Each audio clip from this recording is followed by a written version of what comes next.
Requirement board यानी RRB technician की vacancy आ चुकी हैं। आप किस किस कैटेगरी से हैं और आपके पास क्या क्वालिफिकेशन चाहिए, तो 12th पास वाले भी डाल सकते हैं, तो डाल सकते हैं इसमें। 12th पीसीएम वाले डाल सकते हैं इसमें, उसको आईटीआई की रिक्वायरमेंट नहीं रहेगी। और एक और जो मैं बता दूं, जो ग्रेड 3 की है उसमें तो पीसीएम चल जाएगी, 12th पीसीएम चल जाएगी, या आईटीआई चाहिए आपको टेक्नीशियन के लिए, इंजीनियरिंग या इलेक्ट्रीशियंस के साथ। और देखिए वो जो फिर ऊपर जो आपकी पोस्ट है ग्रेड वाली, उसमें आपको बीटेक बीई या फिर बीएससी इंजीनियरिंग चाहिए होगी। तो आप कैसे अप्लाई करेंगे मैं आपको वो बता देता हूँ। तो इसमें 10th प्लस आईटीआई वाले ग्रेड 3 में डाल सकते हैं और 12th पीसीएम वाले डाल सकते हैं। तो क्या डेट लेने वाली है, 29/7/2026 लास्ट रहने वाली है। ग्रेड 1 सिग्नल यानी अच्छी पोस्ट है और अच्छी सैलरी भी है। इसके लिए तो सिर्फ बीई बीटेक और बीएससी इंजीनियरिंग वाले और इंजीनियर वाले डाल सकते हैं बस। तो आते हैं हम कैसे अप्लाई करने वाले हैं, क्या प्रोसेस है। तो अप्लाई करना आपको दिखाता हूँ मैं। अप्लाई पे आप टच करेंगे, यहाँ पर ऑप्शन आएंगे लॉगिन विद आधार। अगर आपने अकाउंट नहीं बना रखा है तो आप बना लीजिएगा, अगर वो भी नहीं आता तो मैं आपको दूसरी वीडियो सेंड कर देता हूँ, उसमें सीख लीजिए। अब मैं यहाँ पर प्रोसेस करूँगा लॉगिन विद आधार। तो आपको थोड़ा सा मैं रोकता हूँ लॉगिन विद आधार पर। तो जैसे कि मैं लॉगिन विद डॉक्यूमेंट्स के साथ अपना लॉगिन कर चुका हूँ, मेरा लास्ट में फ़ोटो आ रहा होगा और इसमें देख सकते हैं सभी डिटेल्स आ रही हैं, कैसे फिल करना है, क्या रीजनल इंडियन लैंग्वेजेस आपको सेलेक्ट भी करनी है, क्वेश्चंस कैसे चाहिए आपको, तो ये भी आपको पहले बताना है। ऑनलाइन एप्लीकेशन पे आप यहाँ मेरे साथ टच करेंगे। जैसे ही आप एप्लीकेशन को टच करेंगे तो आपके पास ऐसे इंटरफेस आएगा। अब आपको रीज़न चूज़ करना है। तो जैसे कट ऑफ आपने देखा ही है इस बार, अहमदाबाद, अजमेर, बेंगलुरु, भोपाल, चंडीगढ़। तो चंडीगढ़ की सबसे कम गई है, गुवाहाटी की कम गई है और तिरुवनंतपुरम और सिलीगुड़ी की।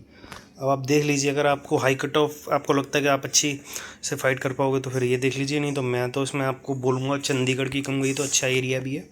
तो मैं यहाँ से सिलेक्ट करके, सॉरी ऊपर नहीं हमें नीचे करना था, ग्रेड 3 में। तो हम सभी चंडीगढ़, आप सभी जो लेना चाहें वो ले लीजिए, मैं चंडीगढ़ लेना चाहूँगा मेरे एक्सपेक्टेड के लिए। तो जैसे आप देख सकते हैं कंट्री ऑफ नेशनलिटी ऑप्शन खुलने लगेंगे। डेट ऑफ बर्थ यहाँ पर आपको डालना है जो आपकी 10th की मार्कशीट में हो। एज ऑन, इसमें बताना है आपको एज कितनी है आपकी इसमें। और यहाँ पर आपको अपने मेट्रिकुलेशन जो फुल नेम है वो डालना है। यहाँ पर सर्टिफिकेट का रिकॉर्ड लिस्ट, जो मार्क लिस्ट होती है वो डालना है। और लिस्ट में आप पूछना चाहेंगे फादर्स नेम क्या है, तो फादर्स नेम चाहिए इसमें लिस्ट में आपको। मदर्स नेम यहाँ पर डालना है आपको। जेंडर यहाँ पर आप फिल करेंगे, ईमेल यहाँ पर डालोगे, मोबाइल नंबर डालोगे। इसके बाद की प्रोसेस दिखाता हूँ फिर मैं आपको। मैं थोड़ा इसको इसलिए हाइड कर रहा हूँ क्योंकि मेरी डिटेल्स ओपन हो चुकी हैं इसमें काफ़ी। नीचे मार्शल स्टेटस आप सभी क्या करेंगे, सिंगल, मैरिड वाले मैरिड अपना सिंगल, जो सिंगल है। रिलीजन में आप हिंदू, क्रिश्चियन, मुस्लिम जो भी हैं आप अपना डालिए। मदर लैंग्वेज, टंग लैंग्वेज में आपकी काफ़ी वो आएंगी, जैसे इंग्लिश, हिंदी, मराठी, पंजाबी, उर्दू। तो आप जो सिलेक्ट करना चाहें अपना सेलेक्ट कर सकते हैं। Choose of language for examination, तो यहाँ पर आपको थोड़ा सा ध्यान रखना पड़ेगा कि आप किस लैंग्वेज में एग्ज़ाम को पसंद करते हैं, तो उस हिसाब से आपको फिल, जैसे असामीज़, बंगाली, इंग्लिश, गुजराती, हिंदी, कन्नड़ा, कोनी, उड़िया, पंजाबी, तमिल। तो भाई साहब मैं तो भाई हिंदी वाला हूँ, मैं तो हिंदी चूज़ कर लूँगा यहाँ पर। परमानेंट विजिबल मार्क्स, तो जैसे मेरे कट ऑन आईब्रो या जो भी आपके हो, कट ऑन आईब्रो या मोल ऑन फेस। मोल कैसे लिखते हैं वो भी बता दूँ आपको, MOLE मोल लिखते हैं, ठीक है। थोड़ा ये गलत हो रहा है, छोड़िए। परमानेंट विजिबल मार्क आइडेंटिफिकेशन 2, दूसरा भी डाल दीजिएगा, मोल है, हाथ में तिल है या कट है। कम्युनिटी आपकी भाई आप UR हैं, SC हैं, ST हैं। ST SC में तो आपको ज़्यादा डिटेल्स भरना पड़ेगा, तो मैं UR ही लेता हूँ अभी। Present address Uttar Pradesh, Firozabad. Wait करेंगे सर, इसके लिए आपको अपडेट दिया जाएगा। आपको यहाँ पर क्या एड्रेस डालना है, यहाँ पर आपको अपना स्टेट, यहाँ पर डिस्ट्रिक्ट, अपना एड्रेस, विलेज क्या भी है, जो भी है, पोस्ट है, और उसमें पिन कोड आपको यहाँ पर नीचे डालना है।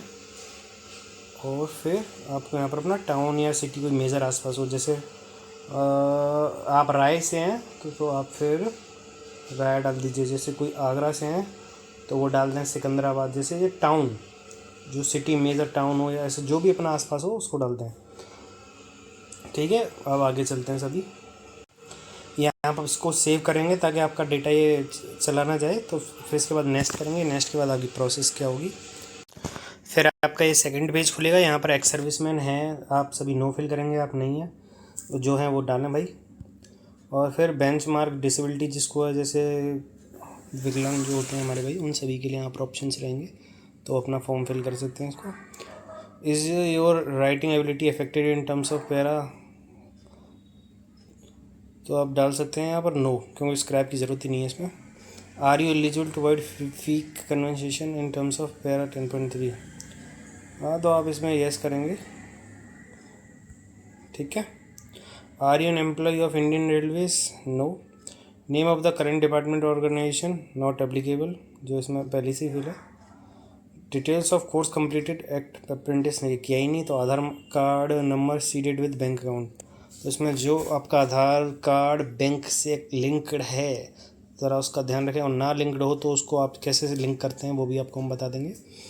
सीडेड अकाउंट ऑप्शन होता है उसमें करने का, यहाँ पर अपना आधार फिल करेंगे, उसके बाद इसको सेव करेंगे, फिर नेक्स्ट करते हैं इसके बाद हम। फिर इसके बाद आप यहाँ पर देख सकते हैं आपको अपनी एजुकेशन क्वालिफ़िकेशन यहाँ पर फिल करनी है। तो क्वालिफ़िकेशन जैसे आप पहले फिल करेंगे 10+2 मैट्रिकुलेशन और SSC, उसके बाद फिर आप ITI फिल करेंगे अपनी, ITI है तो आपके पास, ठीक है, क्योंकि हमने ग्रेड 3 के लिया तो ITI और 10+2 किस लिए आप पूछना चाहें तो 10+2 जिनके लिए जो PCM है जिनके पास, और ITI वाले फिर ITI डालेंगे यहाँ पर, तो ठीक है। इसको आगे करते हैं नेक्स्ट सेव करके। आप सभी पूछ रहे थे कैसे फिल करना है, तो मैट्रिकुलेशन ऐसे करके, जैसे अपना state, Chittor, CBSE board, date, roll number अलग लिखना है, और इसमें आपको मैट्रिकुलेशन के ऊपर एक सीरियल नंबर होता है सर्टिफिकेट का, किसी के में 4 का होगा, किसी में 5 का होगा, एक सीरियल नंबर अलग होता है, एक सर्टिफिकेट नंबर अलग होता है, तो ठीक है। इसको ऐड करते हैं, ऐड करने के बाद फिर आप आगे बढ़ सकते हैं इस प्रोसेस में, ठीक है। और कोई डिटेल्स आपको ऐड करनी हो ITI वगैरह तो वो भी आप ऐड कर सकते हैं इसके बाद यहाँ पर, ठीक है। कैसे डेट फिल करना है आप सभी को बता ही दूँ। यहाँ पर आपको डिसिप्लिन सब्जेक्ट, स्टेट, जैसे सब्जेक्ट मेरा था इलेक्ट्रीशियन, ये रहा मेरा स्टेट, अरे अभी मैं इसको ले रहा हूँ क्योंकि देखो आपको सिखाना है। अब मैंने किया है skill UP name of student, तो इंस्टीट्यूट अब मुझे याद नहीं, स्किल इंडिया में अभी आपके लिए डाल दे रहा हूँ। NCBT SBT certificate issued by, ये भी डालना है आपको। अब मैं कहीं भी किसी भी डेट को चूज़ कर ले रहा हूँ, वैसे तो मेरी कोई डेट नहीं है, ये पुरानी ही मांग रहा होगा, तो हम 2020 की ले लेता हूँ। पहले प्रॉब्लम हो रहा है थोड़ा सा, ठीक है। जब आप डिटेल्स फिल कर देंगे वहाँ पर अपनी क्वालिफ़िकेशन, तो उसके बाद यहाँ पर अलाउ दिस टाइम या allow while visit the site, network glitch आ रहा है इसमें शायद थोड़ा सा, मैं इसको करता हूँ ठीक। हाँ तो वहाँ पर प्रॉब्लम ठीक है, तो आपको क्या करना है, कोई कपड़ा लेना है वाइट कलर का, वो बैक साइड में डालना है, कैप्चर लाइव इमेज का ऑप्शन आएगा, और capture live image from mobile, इसके लिए यहाँ पर एक QR जनरेट होगा, उसको स्कैन करना, उससे मोबाइल से आप फ़ोटो ले सकते हो। अगर आप सिग्नेचर आपको कैसे बनाने हैं, तो सिग्नेचर आपको 50 KB से नीचे ही रखना है, और साइज़ 30 KB से ऊपर रखना है, यानी 30 से 50 के बीच में रखना है। साइज़ क्या रहने वाला है, 50 mm से 20 mm। ये बनाना भी आसान होता है। इसके बाद प्रोसेस आप सभी की आगे की रहेगी, वो सिखाता हूँ मैं क्या है। ये देखिए सिग्नेचर जैसे कि मैंने अपलोड कर दिए हैं, इसमें सिग्नेचर अपलोड हो चुके हैं। सिग्नेचर अपलोड करना आसान है, और आपको लाइव फोटो डालने के बाद इसके बाद पेमेंट सभी कर लेते हैं। तो ठीक है मेरे भाई, अगर किसी को ना समझ में आए तो मैं दोबारा वीडियो बना दूंगा। चैनल को सब्सक्राइब कर लीजिए। धन्यवाद सभी का।